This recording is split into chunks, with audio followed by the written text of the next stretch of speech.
This is your introduction to Week 7, Photography and Documentation in the United States. We are going to be looking at the role of photography in U.S. politics during the 1850s and 60s and asking again, how do photographers use style to communicate a political message? Our learning goals are to discuss the use of photographic portraiture as a political tool in the United States and to analyze the stylistic strategies of Civil War photographers. The most significant photographer during these years is definitely Matthew Brady, who is called the father of photojournalism. His portraits of Abraham Lincoln establish a national reputation for the candidate, but Brady is also equally well known for his Civil War photographs. He enters the Battle of Bull Run in 1861 before receiving official War Department sanction to do so, but his images are wildly successful.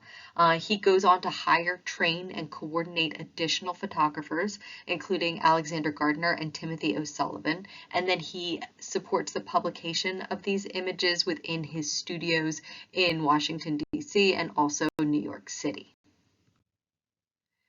Here are two examples of political photographs. So on the left is an unknown photographer's daguerreotype of Frederick Douglass.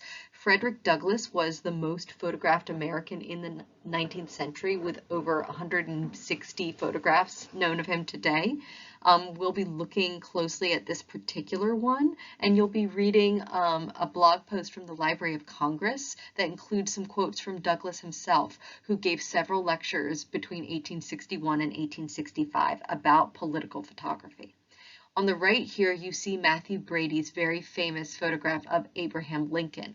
So many say that it was this photograph that catapulted Lincoln to the Republican nomination in 1860 because of how it made him look more appealing to the U.S. Voting populace. Alexander Gardner was one of the photographers trained by Matthew Brady, and he published images of the Civil War in what he called a photographic sketchbook. It had 50 photographs by 8 different photographers. We'll be looking closely at one image in particular that was part of this, but I think it's important to think about how the public is purchasing photographs in order to understand what's happening during the war, because 1863, this is in the midst of the fighting. The photograph we are going to focus on is this one by Timothy O'Sullivan from Gettysburg. It's called A Harvest of Death.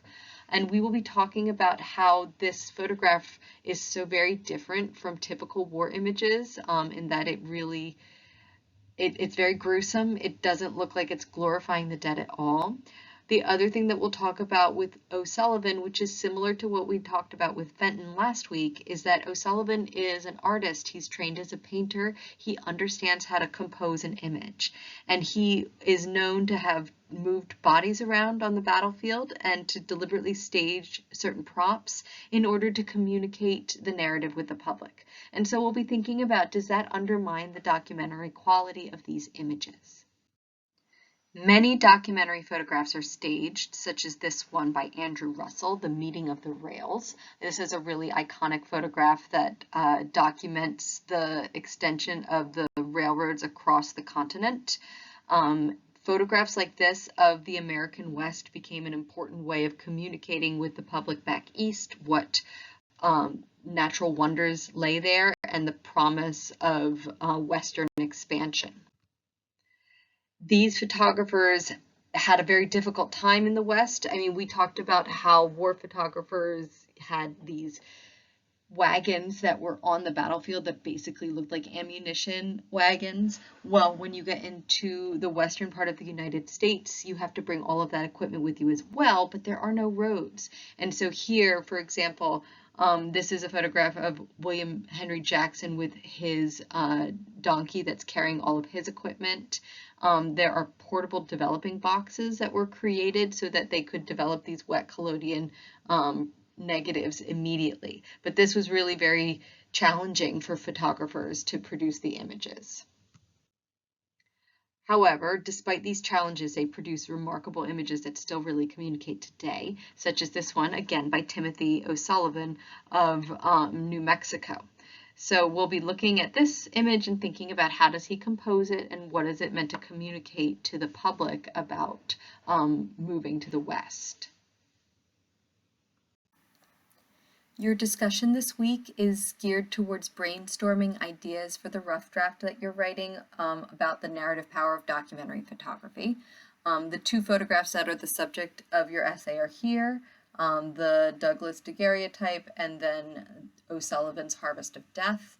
I've set up threads for each of them below, along with two other documentary photographs.